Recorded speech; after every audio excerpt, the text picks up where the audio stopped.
All right, this morning, it's all about Punguza Mizigo, and there's this narrative that has been going on when, Third Way Alliance leader, that is Ekuru Aukot, has been championing for the Punguza Mizigo initiative. There's this narrative that has been ongoing, the Swahili saying, Punda amechoka, hence the Punguza Mizigo initiative. But we've seen opposition leader Raila Odinga and some members of parliament, especially women representatives, have been at the forefront, saying that the Punguza Mizigo initiative bill will not help Kenyans when it comes, to trying to reduce the public wage bill. So is this the situation? This morning, I'm speaking to Migori, a senator, that is Ochilo Ayako, who's seated on my extreme left. Welcome, Mheshimiwa, and also Fred Okango, who is also the Secretary General at the Third Way Alliance, of the Third Way Alliance Party. Thank you also, Fred, for joining us this morning. Let me start with Senator Ochilo Ayako. Punda amechoka ama punda hajachoka? Punda amechoka.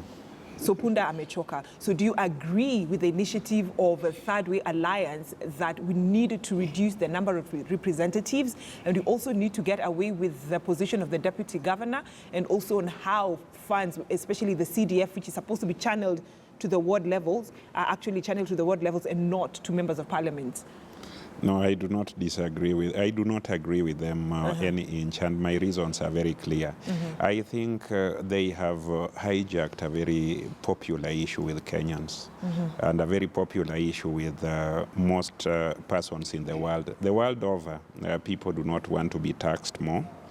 People want to be served well without being taxed more. But the prescription that we should reduce elective positions and that we should reduce certain positions is not informed by the need for which those offices were established. I think there are better ways of punguzing mzigo, like dealing with the issues relating to corruption, the cost of serving the public, or doing outsourcing. Like if you look at the cost of putting up tarmac roads, the cost of supplying drugs to our institution, and just being an efficient society. Today, even if you did away with both chambers of parliament, National Assembly and the Senate, you'll probably be saving about 20 to 30 billion. But that's not the burden we are talking about. If you did without it, absolutely, so that you have no Senate and you have no National Assembly. In a budget of 3 trillion, you do away with 25 billion, utadhani umepunguza mzigo. Let me tell you, sitadhani nimepunguza mizigo, but nitaamini nimepunguza mizigo. The reason as to why I'm just, trying to speak on behalf of Mwananchi, they usually say the Wanjiko, they believe that watakuwa mepunguza mizigo because, you're saying 20, you'll have just reduced 20 billion shillings. 20 billion shillings is a lot of money. And Kenyans have been saying that they are overrepresented, and that is a conversation we're having even before we went on air.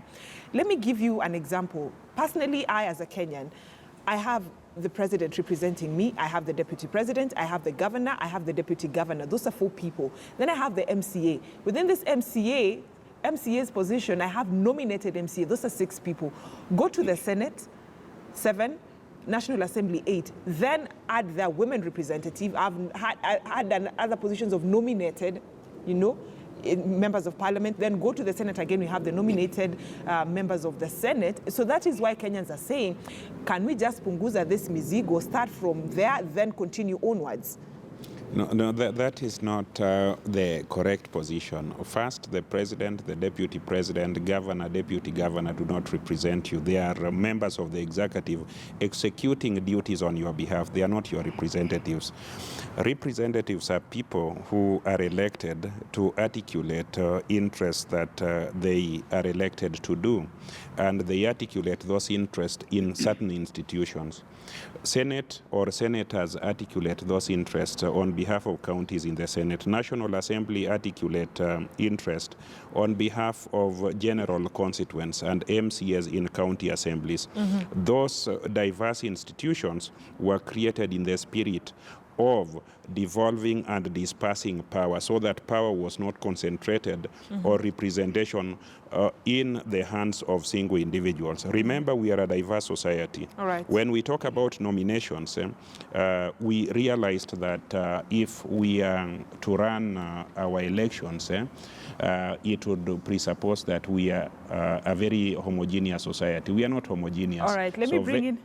Various shades of interest must be represented at the table in line with, the Roman clarion call that there can never be taxation without representation. All right, let me bring in, Fred from the Third Way Alliance, the Secretary General of Third Way Alliance Party. Yes, you're running this initiative, Punguza Mizigo.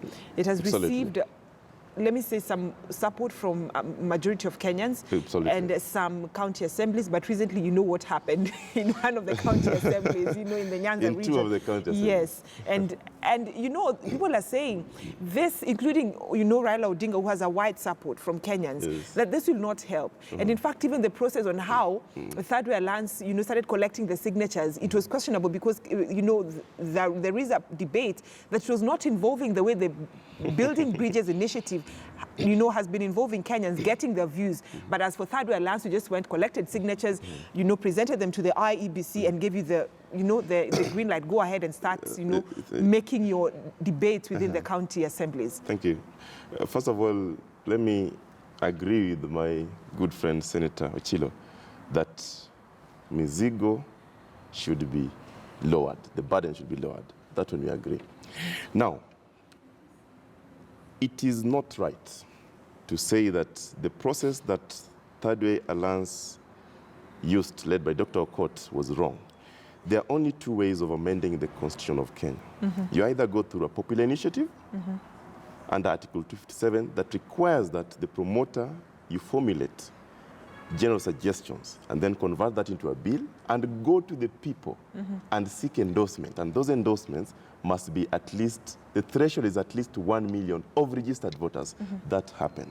Number but then 2, now, let me just cut you short. When you're saying seek endorsement from Kenyans, does it only mean just getting the signatures? No, you should have, no. Because there's a debate that you should have actually gotten the minds of Kenyans. We started by 3 points only. 3. By the time we were doing the 15th county, and for us, we were visiting the common person. We went to markets, we went to the shops, we went to the car wash, we went to the supermarkets, we went by the roadside. We were speaking to the real people that are carrying the burden. And by the time we were ending this exercise, we had got 16 cogent reasons why Punguza Mizigo. Those are general suggestions that the law requires that you formulate into a bill. We formulated the bill from the suggestions. If you read Punguza Mizigo Bill 2019, there's the actual amendments from page 1 to page 9, and then from page 10 to 17 is the memorandum of objects that give the justification that came from the public, not us. Now, this is what we took to the IEBC. And IEBC, together with the signatures that endorsed, they verified that these endorsements indeed are registered voters. In fact, IEBC even gave the public 21 days to check if indeed they endorsed. That elapsed. Now, let's go to the details of the bill.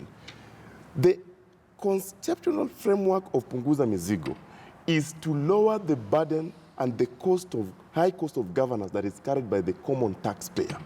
That burden starts from representation all the way to theft of public money. Because in this country, you can easily relate representation and theft. And I would also want to say that the biggest Mizigo that is in this country, that is the vision of Punguza Mizigo Bill 2019 to lower, is theft of public money. If you look at the savings that we are making in 5 years as proposed by Punguza Mizigo, is 3.5 trillion in 5 years. It is more than the current budget. And therefore, it is our belief that how do we ensure that now this burden is lowered? Number one, the burden is greatest at the ward villages level, the counties where the people of Kenya are. Remember, it is in the wards where we don't have services. It is in the wards where you don't have water. It is in the wards where you don't have electricity. It is in the wards where you don't have schools and hospitals. But and therefore, just a minute, if we are to lower that burden from that point, then we must now adopt this smallest unit as an accelerated unit of development. But as much as you're saying that at the ward level we don't have development, at the ward level we don't have water, we don't have, well-constructed schools, Yes. which begs the question then, Yes. Honorable Chilayako, then what happens to the funds that are given to members of the county just hold on, to the members of the county assembly for the ward level, and also the funds that are being given to members of parliament when it comes to CDF, because Kenyans are expecting some development? It's a Well- good question. I just need him to respond to that, then he will also respond to Okay. that. Well, just before I get there, Fred and his organization, I want to tell you that they are a political organization, and in my view, competing for political space nationally. So I think that is the motivation. They want to get to the big table using this piece of legislation, and they have picked a very popular topic to taxpayers. As a taxpayer, me, yourself, and anybody, we do not want to be taxed more. We also want return for our taxes. But we also want to be represented in our various shades of interest. I'm sure you want to see more ladies, including a lady president. You would be very happy to be the one as our president, and I would support you for that. So anybody who thinks that inclusion of women in representation is a burden, how can you look at women as a burden? It can never be.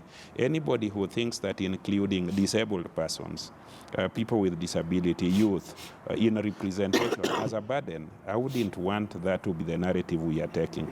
This constitution was crafted to have diversity on the table, to have their voices. And there are certain things that are not working.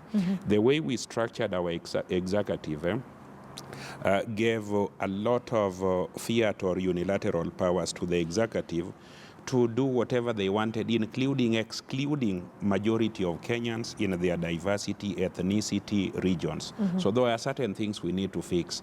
There are certain things in the electoral circle that do not work that we needed to fix. And I'm sure BBI at an appropriate time will... Just before you get to the BBI, because we will get to that, back Yeah. to my question, Yes. What is happening in constituencies and wards, the issues that are happening there do not require constitutional amendment. Those are institutional failures that require institutional reforms that do not go to the level of amending the constitution. You cannot have a very prescriptive constitution.